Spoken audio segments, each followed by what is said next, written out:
tema da hucha das pensións se utilizaba para referenciar o que era gasto e ingreso no sistema como tal.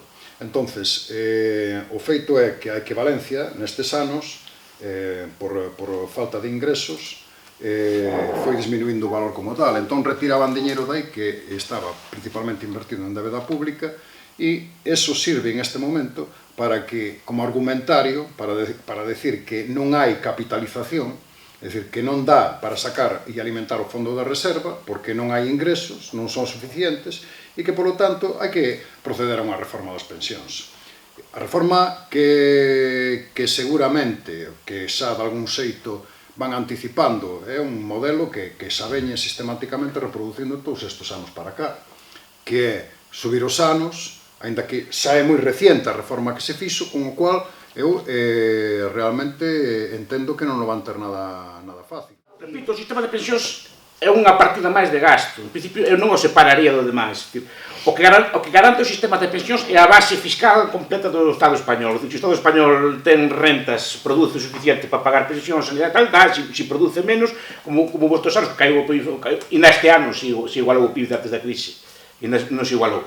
Se cae o PIB un 10, 15, 20%, iso ten que repercutir en todo. Te gusta ou non te gusta, se tes un tractor que produce millo, en vez de producir 100, produces 80, pois tens que aguantarte con 80, porque ben, mal, non é xusto, injusto, pero ten que haber un reajuste aí, que o pagan os pensionistas, que o pagan os traballadores, que o pagan os funcionarios, quen sea, da unha parte ten que salir, da banca ou do quen sea, alguén ten que pagar ese 20% de PIB, non hai volta de folla. Claro, o problema é, vamos asistíndonos e sumándonos argumentos en favor de que as pensións teñen que reducirse porque o Estado xa non ten capacidade nin riqueza para asistilas na cantidade de vida, e iso é mentira. É dicir, ti terás que prover todo o que significa ou facer un equilibrio diferente para que se hoxe necesitas tanto, lle des o que necesita. Entón, sacalo dun lado para metelo aí. Eu digo que hai prioridades no gasto e logo, fundamentalmente, o tema das pensións ten que ver cos ingresos. A ver, a idea é esta. É certo que hai que priorizar o gasto. Qual é o problema que ten as pensións? Que é o gasto principal do Estado español. Con muitísima diferencia. Debe ser o 60% dos presupostos do Estado español, e despois o gasto sanitario é a segunda partida.